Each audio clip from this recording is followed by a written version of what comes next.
Good morning, good afternoon, and good evening, dudes and dudettes. Oh my God, we have a first here, and I cannot wait. I have been drooling at some of the stuff that I've been looking at over the past couple weeks because I don't know. Just take all my money, man. Like that's how this is going to go on this one. We have with us not only Doobie, co-host of the Dude Sessions podcast. What's up, Doobie? Thanks for coming What's on as going on, everybody? always. But our star of the show here tonight, someone I just can't wait to dive into and learn so much about this industry because I am a little wet behind the ears, and I know this guy's going to hook it up. He's going to all teach us a thing or 300 here. The man, the myth, the legend, Justin with Running Man Forge. How we doing, man? How we doing? How we doing? Good to be with you guys. Dude, this is a good for unique you. opportunity. Good for us to be with you, man. Like, dude, it's an honor, man. Like, I started looking at some of the stuff you're coming out with, man, and it's intense. It's awesome. I mean, it is next level. I mean, how did all this start? When did you start making knives? When did you start forging? Like, when did all this kind of come together here? I started when I was 13, and of course. You got to start young. A lot of kids nowadays are getting into this young, and they're doing great. There's some fantastic people out there that are younger than me. I'm 28, and they're doing better work than I am. But when I was 13, I went to Home Depot. I got some welding steel, which is mild steel, and I brazed a square piece of brass on it, and then brazed a copper pipe on that, and then wrapped some electrical tape around the copper pipe and called it a knife. And it was a metal turd, but I'm hooked. I think they would call that a shank in the federal system. Just calling it as it is. It wouldn't even shank anybody. It would probably just be uncomfortable. But yeah. That's great stuff, man. I love it. Since then, I've been hooked, and I've just dabbled in it through high school, and then I went to college for 4 years, graduated. But I did it then too, and then I worked in a factory for 4 years, and that's when I started doing it part-time. I would work like 10-hour day shifts for 6 days a week, come home, work 4 hours in the shop, and I built it up on my Instagram for 4 years. And now I'm full-time. I've been full-time for almost 3 years now, where I can make a living doing it on my own. And I'm only 28, which is like a dream. Like, that's crazy. So, just that's trying to build it up. So you went to college. What did you go to college for? Do you have a degree? I have it's a certificate, but it's one of the more advanced certificates for biotechnology, which is like completely different than anything else I've done. You got a big brain, man. Your brain's massive. It's like I know how to produce medication that is like gone through bioreactors and stuff like that. Like out here they have Genentech. Genentech's a big pharmaceutical company, and they make it's like a breast cancer medication that completely cures like a certain type of breast cancer. It's like 25% of people that have breast cancer, this medication will completely cure it. And they use Chinese hamster ovary cells, and they harvest certain proteins from it that they use as a medication to completely cure breast cancer. It's crazy. But I went to school for that. I never used it once though. I don't even know like what to really even like say to that, man. Like we just went from curing breast cancer to knives and back to cancer and knives, and cancer's still dead. Like that's all that really matters. But now we got cool knives too, man. Doobie, what just happened right there, man? That was what do you think about that? That's crazy, man. Like that's to get that kind of an education and then to end up doing knives, man. I mean, that's you never know where life's gonna take you, right? I mean, exactly. Let's bring up this picture of this knife. This is the first knife that showed up this is the knife how I found your Instagram account a few months back. So let's bring this one up. Oh my God. Yeah, so that's a cleaver. It's a mosaic Damascus cleaver, and that was a fun one. I didn't expect that pattern to come out that way. It's for people who are just listening. It's kind of like a wavy. I don't know. You got to see it. It's like a wavy kind of like hallucinogenic black and white pattern, and it's just layers of steel, 2 different layers of steel stacked on top of each other, and then you manipulate that steel when it's hot, and then you cut it, and then you restack it in a different formation, forge weld that together, and then you draw it out into a knife. And then you take acid and you etch the steel, and the nickel-based steel will not etch, but the carbon steel will etch, and it turns black. So you get this amazing contrast where you can see the pattern that you manipulated the steel into, and it creates these amazing high-end knives that just look fantastic and are completely unique. They're called Damascus knives. Some people want to call them pattern welded knives because they like to get fancy with the names, but yeah, that's what that is. Dude, that thing, like, okay, I have a question for you. Like, how do you part with something like that? Like, have you ever made something like so cool? You're like, dude, no one's buying this. Like, absolutely not. Yeah, $1 million, yeah, that's I fine. did. Like, suck it. $1 million, no, they can have everything. That's life changing money. Sell out, man. Corporate sellout. No, I'm joking, man. I'm joking. Yeah. No, I definitely, there are some knives where it's like, oh, this is hard to let go, but God, it's you need the paycheck. You gotta keep things moving. I mean, that's like a 101, right? Like, you could probably never recreate that, like anything exact to that pattern. You can come up with a bunch of similar wavies, but like that's probably like one of one design, right? Yeah. Yeah, a lot of Damascus usually ends up that way. There's some simple patterns that are pretty commonplace, like raindrop pattern or twist. Those are just twisting the steel and then you draw on a knife and that's it. It's pretty common, but certain ones like that one, like mosaic Damascus, they never end up the same. Hey, Doobie, pull that up one more time. Like, I want to. Okay, Justin, peel me off the ceiling. I want to buy that. How much is that running me back? How many mortgages I got to take out? So that's 800. Oh, starting. really? Yeah. Man, I thought you were gonna hit me with like 8K. No. There's some really good makers out there that do charge that much, but it's very uncommon. Like I would say, Dude, there's a maker for called. a piece of like one-of-one artwork, man. Dude, Justin, a man of the people. Yeah. Look at you. Not Yeah, hey, look at you, man. Not all heroes wear capes. Remember that. Let's I like that. you have this mythic series that you're doing, and I know that I've seen a few of them. I've seen Medusa, and there's a couple others that you've done in the past as well. Let's bring up one of those. Oh my God, look at this. I mean, these knives are amazing. Like, I haven't seen anything like. Like, now some of these, Justin, I haven't seen because I know you emailed these to Doobie here. So like some of this, like I'm seeing for the first time, man. So these like raw reactions. That is amazing. Yeah, that's my mythic series. Now this is a brand new thing. I'm like, how do I take this business and make it so that I can sell knives at really high end levels where they could become collectible and they sell out immediately. I'm not there yet. I just started this.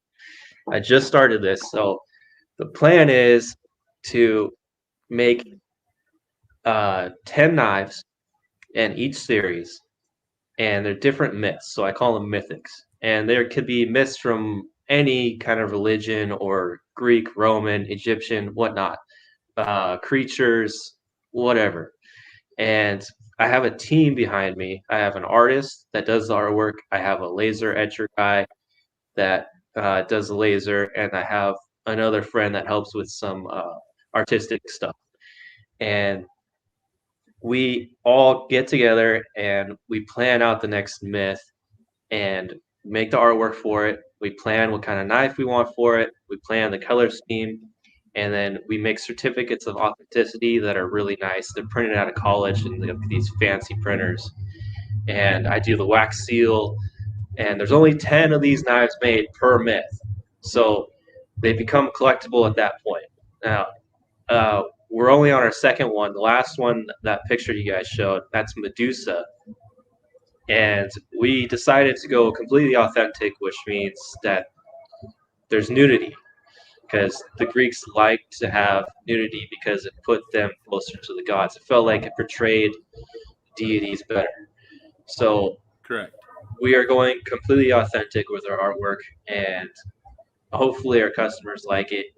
And there's been some great feedback on those Medusas. Those are great for cutting meat as well. They're my kitchen sword series, which is a 10-inch blade, and it's really thin, and it slices meat really, really good. Awesome. Let's take a look at a couple. We know a thing about that, don't we, Doobie? Oh yeah. Yeah. There's nothing like a good knife, man. I mean, I love good knives. I've collected knives since I was a kid. I got pocket knives from like the 40s. Justin's collecting shanks since he was 13. Making them too. Let's see. Let's take a look at this one. Tell us a little bit about this one. Dude, it's like it looks like it's frosty.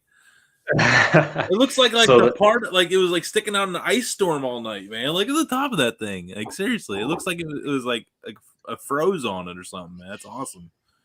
Yeah, so what you're seeing there is a bunch of imperfections from wrought iron.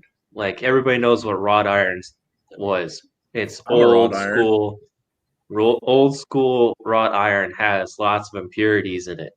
And so there's like pits and all kinds of crap, and it wasn't really refined like our modern steels nowadays. And so I have a bunch of that wrought iron, and what that is they call it sanmai, where you take a high carbon good steel, you put it in the middle, and you forge weld stuff on both sides of it. And what that is wrought iron on that knife. And the wrought iron, it shines up, and it has all those impurities and like this texture that really looks very appealing. And then you have the dark line on the edge, which is your high carbon steel, which etches really black. So you get like this natural line where the high carbon meets the wrought iron.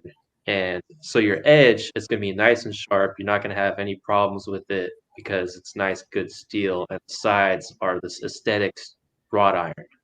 That's what that is. Dude, that thing is a piece of artwork, man. Thank you. How long, like so you started at 13. At what age did you start doing anything like remotely close to what we just looked at? I mean, because that seems like that would take, I don't even know how many hours of practice to get to, man. Oh God, I couldn't even tell you, man. I've been doing this for like years now, and I'd say I probably started doing that kind of stuff 5 years ago. And the hardest part of knife making is learning how to grind, how to get on a grinder and do straight lines and not dig into certain areas and make a nice distal taper where the spine is really thick at the heel, but it's really thin at the tip. You don't want a nice thick spine at your tip, otherwise it's going to be really hard to cut through things because there's lots of resistance, kind of like an axe head. So you want a really thin tip so it just goes straight through things. So grinding things is the hardest part, and you gotta control so many factors. Those who have ground steel know what I'm talking about. It's something that takes many years to master. And yeah, I'm going to assume that we don't see many knives like that because not many just stick it out to get to that level. So are you like, if knife making was karate, what belt would you be? Like quadruple black belt, or I don't even know what's above quadruple, but like, are you like the master Jedi of knife making? No, I would say I'm probably somewhere around a purple. What's I don't purple? know. So is that good? I would say like mid to higher. I'm probably around mid to higher. There's some amazing knife makers out there that just shadow me completely. Dude, it's me. Like he's like there's some amazing knife makers out there. We're looking at these knives, like drool running down our mouths, man. And this guy's like, there's some really good people out there, like totally like just blowing over the fact that we're looking at some of the most amazing looking pieces of knife, forgery I've ever seen. I'd like to see like the top end stuff then, if that's what I mean, goodness gracious. Let's take got a few more pictures to take a look at. Let's look at a couple. I think we have another. This one looks like a myth. This is the mythics, right? Yeah, those are the mythics. That's a full run of 10. Yeah. And you see like the handles, they're all all themed the same. They have like a snake kind of section in the front, and then they're green with like wavy burl on the back. Dude, that's awesome. Hey Justin, I saw your. Oh, what's that? What's that? That's new. So that's a kitchen sword. It's modeled. That's an older one. So my mythics Medusas are modeled after that. That is a Honyaki style though. That's like the hamon that you see on Japanese samurai swords. That wavy line is actually naturally in the steel, and you etch it in acid to bring it out, and then you polish it up. So that's no trickery there. It's just that's actually in the steel. That's amazing. So, what would you use a kitchen sword for? Because I don't know if I've ever used a sword in a kitchen. It's just a name. It's the kitchen sword. It's just the tag name, so people. You should have said like That's, you should have been like live animals or something cool, man. You could have like really like I teed you up there. So sorry, I I'm gonna didn't catch that. sacrifice this lamb with this kitchen sword. So if that's a kitchen sword, what do you call this guy right A medieval dagger? I mean, that thing is gnarly, man. Like that's what I'm taking out to the field with me if a wolf attacks me. I'm telling you that right now. All right, so that thing is long and thin. It's a 12-inch blade.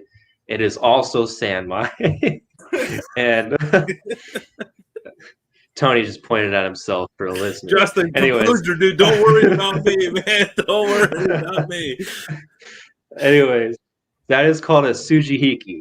That's a Japanese style slicer, and it has a wah handle, so it's all Japanese. That actually is made with Japanese Hitachi steel as well. That is from Japan.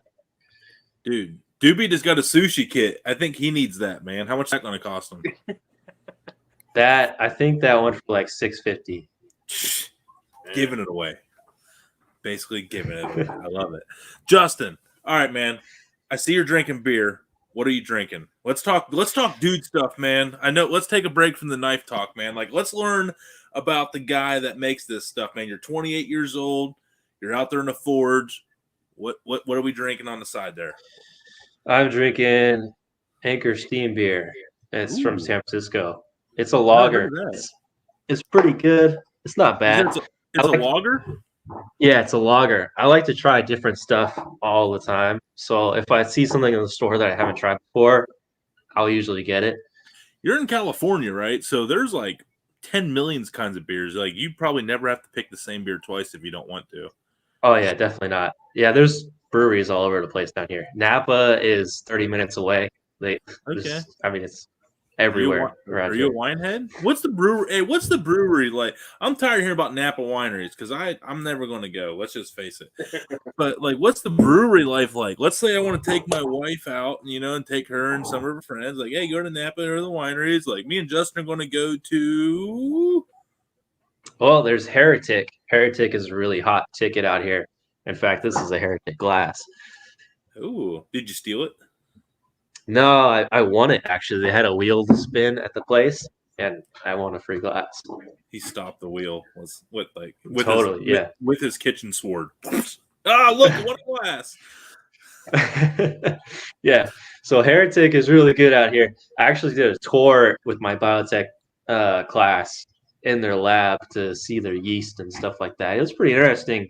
The yeast that brews beer is green. Like they had it in petri dishes and stuff.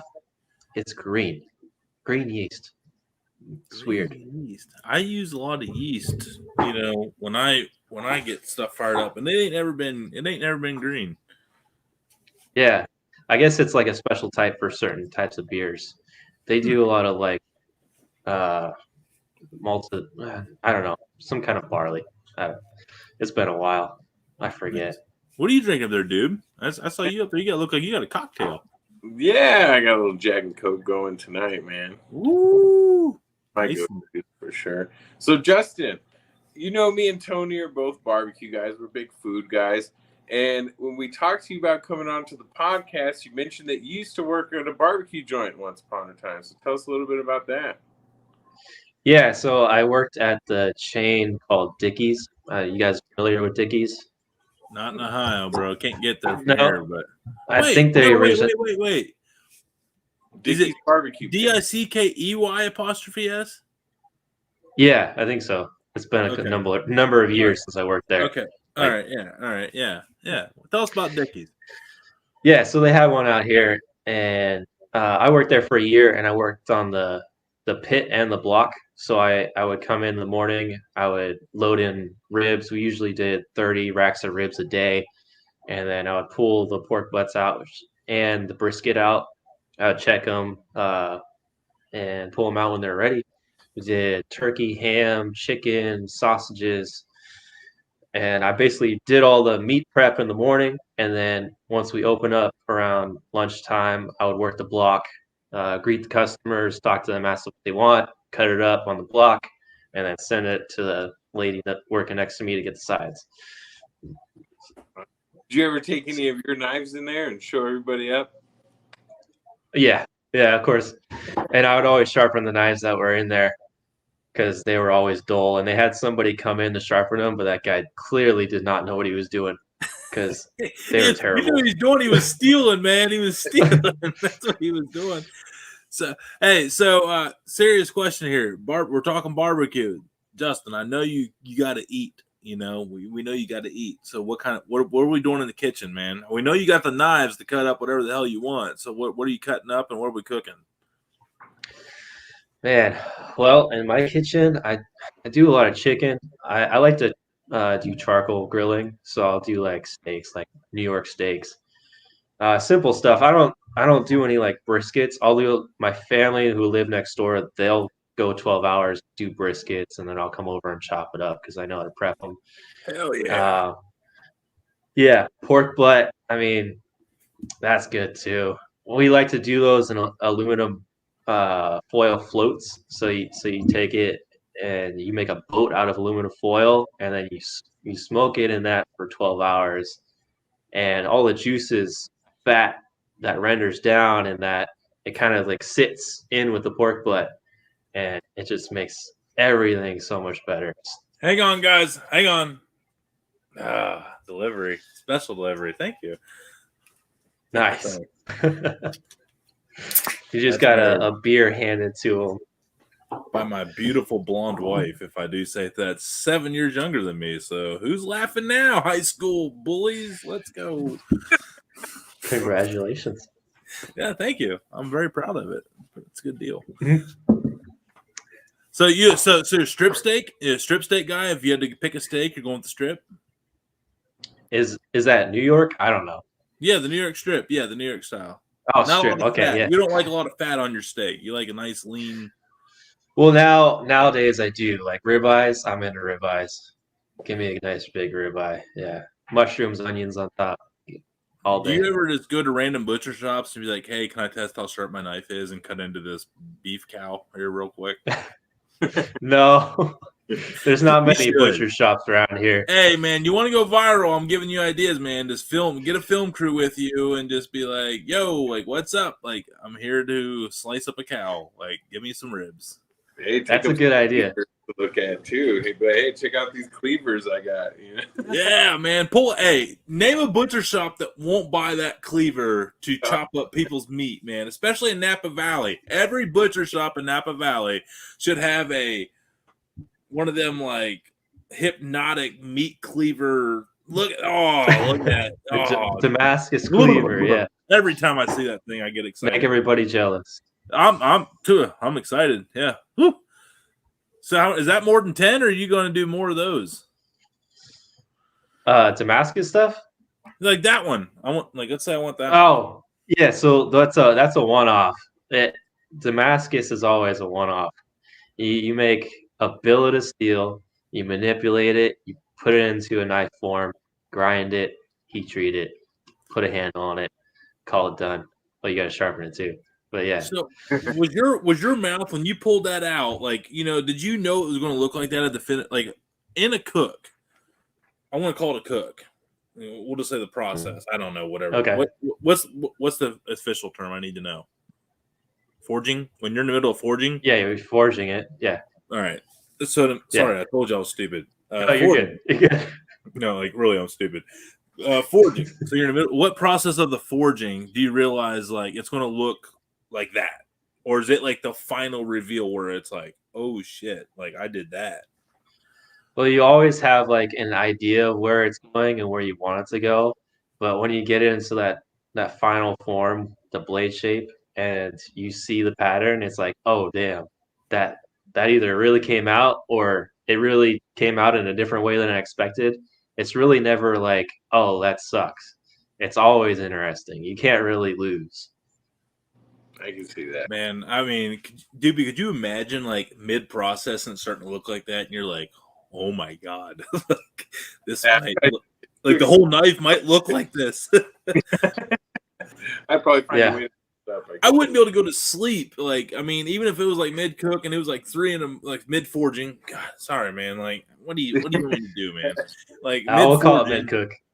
Yeah, dude, you're going to start calling it a cook now. We're changing the trend today. Dude Network I like style. it.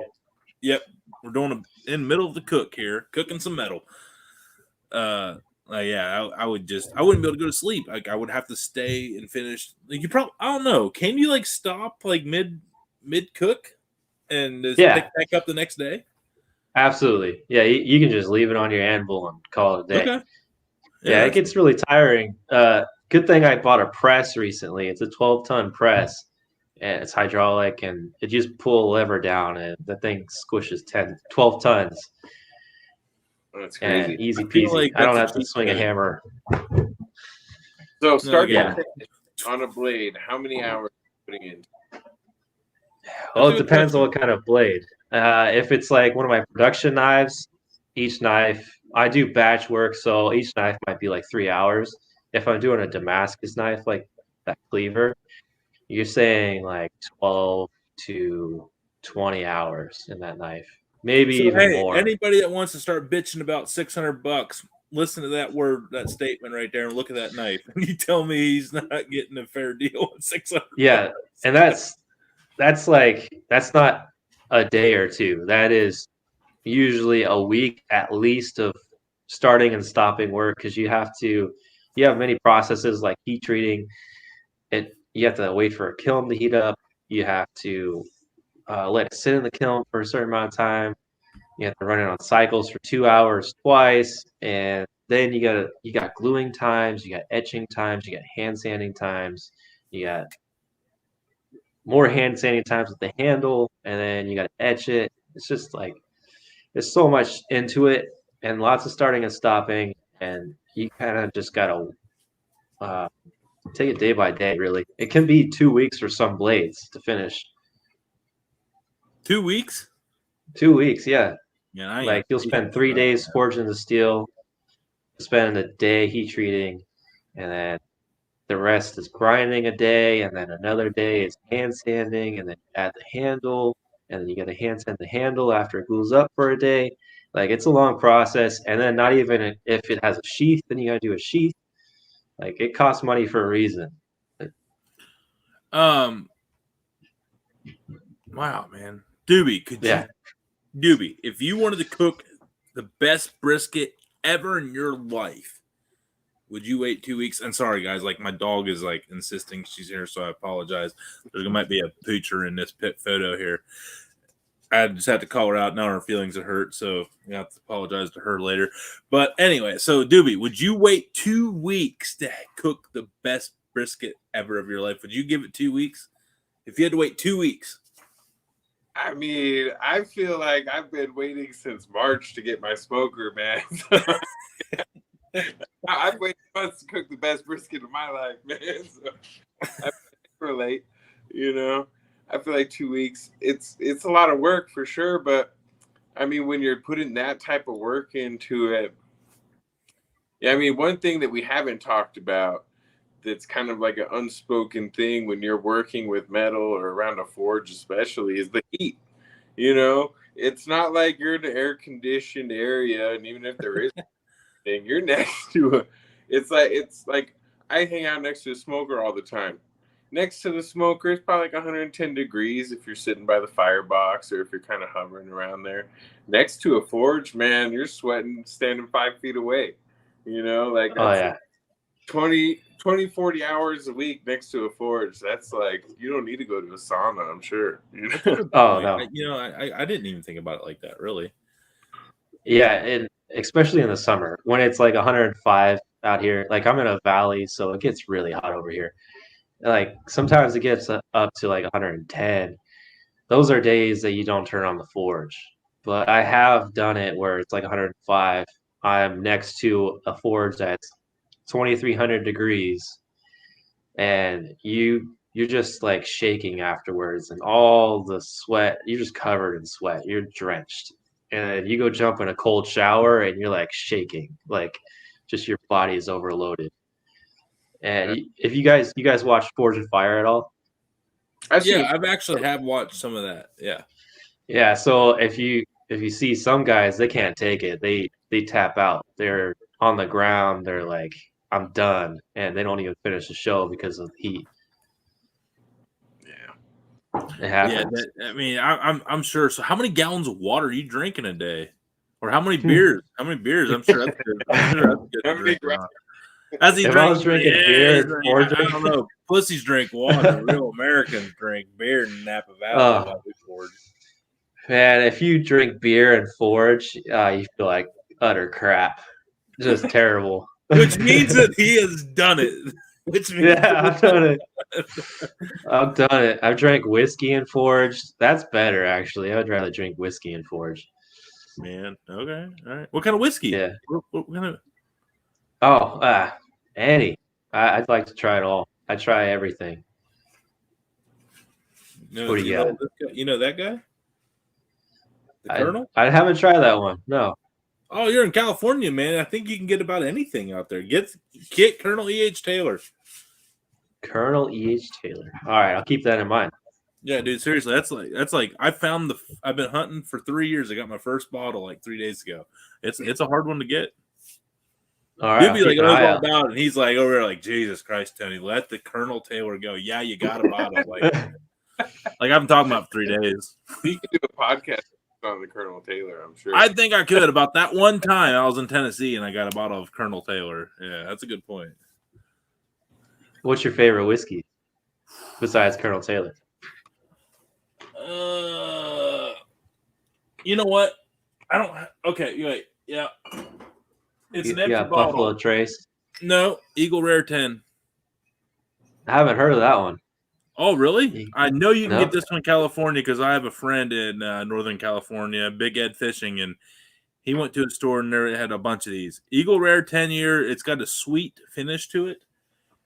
It's really, really good, and it's They only probably like, have it at Venmo. and it's only like $40, $30. So it's one of those real affordable ones too.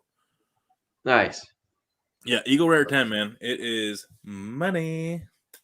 Cool. But I'll you know look my for favorite, Peach Randy. it. Is that moonshine? No, No. this is stuff I bought at the store and put in a bottle. It resembles Totally. moonshine. Because in That's Ohio, we would never. No, that's just water. What are you talking about? It's as smooth as water. I can tell you that. I like it. Hey, can you like forge me like hypothetically? Could you forge me like a copper, like 100-gallon submarine pot? You know, like in your free time? Because I know you got some. I don't think you could forge copper like that. Yeah, I don't think it's gonna fit in my forge. Can you tack weld? I mean, you can forge, you can weld, right? It just goes hand in hand. Yeah, I think you need a special setup for that. But I'll give it a go. All right, man. Seriously, when you're not making knives and you're not drinking some delicious microbrew from Napa Valley, what are we doing, man? What are we doing in free time? Are you a hunter? Are you a fisher? Are you a party boy? I mean, going to strip clubs? What are we doing, man? I have a 3-year-old, so that takes up a lot of time. Definitely not the strip clubs. Definitely not strip club. I immediately regret that, and I kind of You know what? I tried to sneak it in the end. I'm like, do I go for it or not? And now I'm thinking, nope, shouldn't have went for it. I went to a strip club for a bachelor party, and the girls were all over me more than the bachelor, the guy that was Well, getting look at that married. So hairline. Jesus, look at the guy's hairline. Like, yeah, I mean, if I was a stripper, I'd be over you too, man. Just throwing it out there. it was interesting. It was interesting. He's all, like, that was his way of saying, like, that got interesting, you know? Yeah, I guess It did. came out and said all he looks for is a good hairline. I mean, hey, it's all about the hair. I mean, yeah, like, you know, I just regret it. You know, I miss mine. Don't regret. So what do you do then? What do we do? Serious question. That's What do you do, man? When you're not being an well, awesome dad and an awesome knife maker? I play guitar. What else do I do? Man, it seems like my hobby is knife making as well. Like when I'm not making production knives, I'm just making whatever is fun for me, or I'm forging something random for the house. You know, it's here so I can make whatever I want really out of steel. Um, I work on cars every once in a while, but it's yeah, uh, not Do you ever really. like find like random pieces of metal around the house and chop it off and melt it down into a knife and say, "Hey, I made this out of like our air conditioner HVAC system." No, no, no. I get a lot of scrap steel given to me though. Yeah, let me tear my air conditioner apart They'll and be hack like, it "Hey, up. I found this tire rod out in my yard. Can you make a knife with it?" Like, yeah, I got a shank. This brings back my old days. Wrap it in copper. Yeah, a lot of people that start making knives, they'll make knives out of Oh, random steel like that, and it usually doesn't yield a good result because you need good steel to make good knives. And if you don't know what kind of steel it is, you're just making a butter knife, there's basically. nice butter knives, man. I mean, in Germany, that's There the are. thing. Yeah, nice butter knife made out of your air I mean, dude, conditioning. honestly, I would pay $100 for a butter knife if it looked like that hatchet. Like, I would be like, I'll look make you one right at now. my butter knife. Look how cool my butter knife is. Like, you want some Texas toast? I got you. At that point, you'd have a butt sword, you know. Like, Oh man, like I'd bet I'd take a coaster if it looked like that. I'll make you a coaster for $100. There we go. Hey, I got it. Hey, look who's getting deals. Look who's getting deals. Oh man. So Hell hey, yeah. what are the goals for 2022, man? Like, I mean, I love this. This has been like honestly one of the best interviews ever. This has been Oh, so much fun. I'm glad you like it. All right. 2022, I'm going to take this to the next level. I'm going to try and get in more stores. I'm in a couple stores already. I'm in a store in Petaluma and a store in Sacramento. I'm going to try to get out in Arizona and another one. Where's the other one? Texas. I'm trying to get out in Texas as well. These are like specialty knife stores. They're not like Target, you know. That's a bold move taking on Texas. They're the best at everything. Just ask them. Yeah. If I could move to Texas, I would. Oh, you'd be the best in the world then. I mean, your knives would be second to none in Texas. You know? Yeah, there's a lot of good makers out in Texas. It's great state. Oh man. I don't feel like a Californian. I feel very misplaced out here. California is complete garbage. Our governor is just goddamn. Like, to all you people that hate Californians, I am with you. I am a Californian. Fuck California. I love every bit of this, man. This is the best thing ever. Yeah, come to Ohio, You know what? man. Like, A hey, lot of Californians feel this way too. come on over, man. Like, California. hey, New Mexico. He's up in New Mexico, man. Like, you can go down there. That's a little bit closer, but I mean, you're gonna probably get more 110-degree days down there. But up here, man, it's snowing, dude. We can put you out in my backyard, and you'll be good out there by your forge, man. Like, you'll be, Yeah. you won't even sweat. It's good to forge in winter. It's cold, and then it heats up the shop, and then you're good to go. Take your t-shirt, keep your t-shirt on. Don't take it off. But yeah, t-shirt in winter, you're good to go. Forging, yeah. Have you learned a lesson the hard way of wearing a shirt while forging? Is that why you're saying that? Oh yeah, if you don't wear a shirt, like if you go topless forging, you're gonna get some hot steel on you, because what they call oh my god, I'm blanking on the Ticking time bomb. Yeah. Albuquerque. Okay, so when you forge steel, there's flakes that come off of it. Let's just say that. It's just Okay. oxidized steel. Shrapnel? That gets on you. Yeah. Strap. No, it's not strap. It's like scale. It's called scale. All right. Oh, okay. So yeah, scale, of the course. scale comes off Yeah. and it's like hot and it, it burns you. In fact, I got a burn on my hand right here from it. Oh, look at that. And Like a tattoo. yeah, it's like bacon. It'll get on you. You're gonna get burned. And it'll leave a scar for a while. And the best thing to do if you get scale on you that's hot, you don't try to flick it off or anything. You blow it off like with your breath, and it gets it off real fast. If you try to flick it off, you'll just move the burn across your flesh. It's great. That's it for you. It's great. Don't wake up in the morning and have to sleep while you're out there. Don't let the invisible fire burn, my friend. I remember one time in high school I was welding and I wasn't paying attention. I didn't have one of those auto darkening ones, you know, it was just one of those shields you pull down, and I'm welding across and I go straight up and a hot beat goes right in between my toes, through my shoe and everything, man. It was crazy. Oh man. Like if I know what that feeling is. It would Of course you can. Yeah. I've had scale go into my shoe before. I know that feeling. And it actually burned my shoelaces. My shoelaces started catching on fire, so I had to buy leather shoelaces. No, and sometimes you don't notice, and you're like, "What's that smell?" And then it's like, "Oh no, it hurts now." Yeah, exactly. What's that smell? Is always like, what is burning? Okay, let me look around real quick. Oh, it's me. What's that rotten burning flesh? Like I'm the only one around. Oh my god.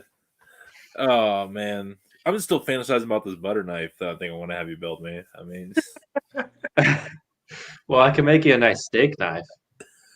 ooh. Oh, man. Yeah, there you go. Nice big manly steak knife. Oh man. Can we just call it a sword though so I can feel cool? Sure, you can call it whatever you want. We got a I'll steak laser etch sword. it on there. Dude, the steak sword series. Oh my god, you heard it here first, folks. Oh my god, look at that thing. Yeah. Oh man. We got a Oh, couple you pulled up. pictures that we haven't seen yet that we can go through real quick. Look at that one. Yeah, that's Oh, my I want- outdoorsman. I want to gut a deer next year with that thing, man. So that's my outdoorsman series. It's my most popular outdoor knife. Yeah, It's that on- one looks like I would seriously love. I feel like I would cut up a deer in about 2 minutes with that thing. Yeah, and they do. They're out there, and people are gutting deers. There's a lot of them out there. Yeah, man, dude, that thing is sick. And another mosaic. Oh man, what? That's actually a twist Damascus. It's just layered steel, and you twist it, and you forge it down into a knife. It's so simple, folks. Anybody can do it. Yep, really good. That's the last one we got on here. That's handle, what's that handle made out of? Yeah, man. That's a box elder burl. It's dyed blue and stabilized. So stabilizing wood is pretty interesting. For anybody who wants to know, Hang on now. Do you do this? Do you do the wood too? Do you like do all the staining of the wood like that? Yep, I do it all Dude. in house. That's intense, man. That's awesome. I do buy some stuff that I see that's really cool, but I do it all in house because to get one handle's worth and you buy it that's stabilized and dyed like that, it's like $40 to $80 per handle. If I do it myself, it's like $10 or less per handle. Don't. Hey, man, we got like 10 people watching, man. Like, yeah, be quiet, man. Yep. You still gotta have even half the battle. Oh man. So I heard you were giving like away a whole Mythic series here next week. Is that true? Confirm, deny? Oh, is that a fabrication? What? Oh, fabrication! I see what you did right there. Look at this guy. Oh, Look at me. this guy. Look at him. Wordsmith. I'm sorry. Get it? See what I did there? Wordsmith? Yeah. Yeah, you're not the only one. Want to go? Ah. Let's go. Hey, let's do this. Let's duke it out. I don't want to duke it out with you, man. You literally got swords and shit laying around the house. Like, I'm good, man. Like, you win. Like, do you have like throwing stars? Like, you can just like throw at someone like your governor. Like, Oh, here's the thing about throwing knives. Oh my god. Everybody wants a throwing knife. Hey, do you make throwing knives? The why answer does is everybody no. want one? No, I don't make throwing knives because you can buy it for $10 and ruin them for $10. You're not going to spend $100, $200, $300 on a throwing knife. Throw it, hit concrete, and go, oh, I fucked up my knife. Spend $10. They work just as good. Oh, man. I don't know, man. I don't know about you, Doobie, but never once in my life if I wanted to run to the store to get a set of throwing knives. I mean, that's just me. I've had a pair. I've had a pair of throwing knives. They're okay. Yeah, they're cheap and easy to come by. I feel like you just go to like the local estate auction and just get some steak knives and just throw them at the wall and just call them throwing knives. Oh, that would be interesting. Yeah, I guess you could. I mean, you could. Hey, those people probably deserve like nothing more than steak knives, right? It's like one of the least lethal ways to try and kill somebody. So, what happens if if you're sitting there at a party and you see someone sharpening up a knife and they're just killing this blade? Do you like start going? I mean, do you start twitching? I mean, do you like do you punch them in the mouth and take their knife and just give it to a new homeowner like a dog, or what are we doing? If they're a friend, I'll try to help them out. If it's a random person, I'll just giggle and be like, that's funny. Good, have fun. Good luck filleting that trout.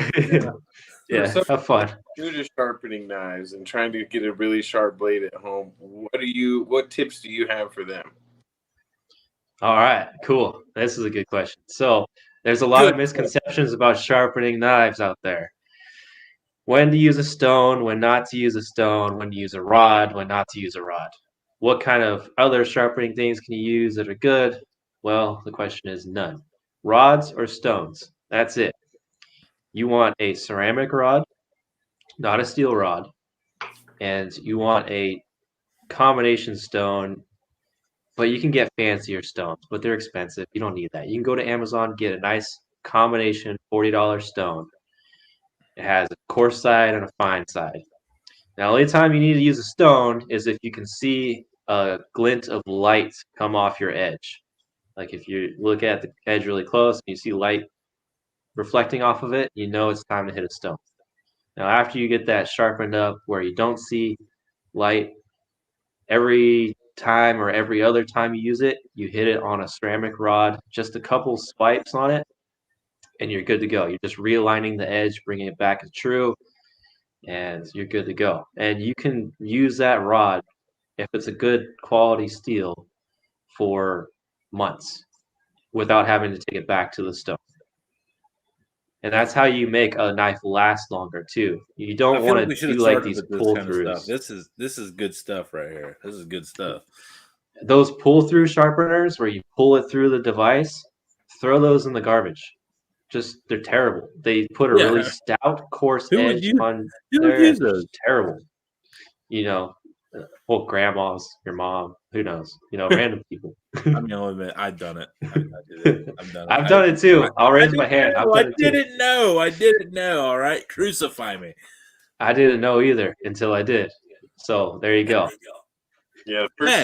Hey, I'm glad, man. This guy's already changed my life. Look at this. No adjustment for 47 minutes and 54 seconds and counting here, and my life has changed forever. Look at this. Love it.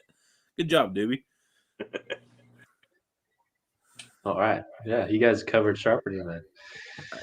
No, you covered sharpening. I sure as hell didn't cover sharpening. I was out there. I mean, you're covered now. Everybody listening is covered with sharpening. Yeah, man. Like, I mean, I'm sharper than a knife on sharpening. How about that? Oh, another tip with sharpening. If you want it, okay, so trick to using a stone. You want to work one side at the same angle until you feel a burr build up on the opposite side that you're sharpening. Like you'll feel this ridge build up. You can actually feel it with your finger. You make sure that's all the way down your edge, that there's not a spot where you're your finger just glides straight over without feeling a ridge built up. And then once that ridge is continuous through the entire edge, you switch to the other side, and you do that side until you feel the ridge on the other side. And then you switch to the finer grit stone, and then you just do basically the same thing. And then you want to go back and forth until you align that edge straight in the middle where you don't feel a ridge at all. And then you can hit it on some leather or even jeans. Your jeans, just run it on your jeans and it'll kind of do the same thing a strop would. It's pretty interesting. You can even take razors that you shave with, you can run them on your jeans and it'll kind of sharpen them a little bit. Interesting. So what about the leather? Like, you see like barbers like using the leather straps for their straight blades and stuff. Like, no? Yeah, so what that does is it takes that really fine micro edge and realigns it. Okay. Because it kind of bends over a little bit. Your edge is a very, very thin piece of metal. And as you use it, it bends over. And that's what really a lot of edges are dull that way, unless they're like you can see light off them. If you can see light off them, then it's like a butter knife. But that's what the leather's for. Yeah, the leather is to bring that edge back to alignment. So do you ever make straight razors? I have attempted to. They're a very sophisticated little knife, and props to anybody who makes them. It's a very deep hollow grind, which means that it's ground hollow and then comes kind of like stout at the end, and the spine is really thick. It's like a very precise tool that you got to know how to make and practice how to make it.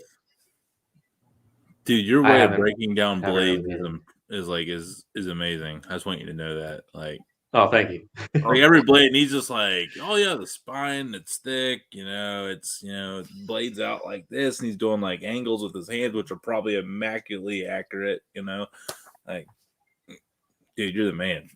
I love you, man. Hey, if we were gonna have to bring me back, a boy, it'd be Justin. If it was a girl, I'd name it Justina. I just want you to know that. Oh, that's funny. Yeah, I had a crush on a girl in elementary school named Justina. That didn't work out though. Well, she was dumb.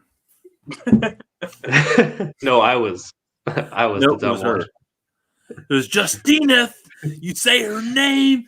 Never mind. I don't know if anybody gets the other guy. Any other guys' movies? Will Ferrell? No. Oh, I love Will Ferrell. Step Brothers. The other guys' movies when he's like there and the wife's name is Justina, the ex-girlfriend's name. Yeah. Arnold Palmer alert. No. Yeah, that's a good one.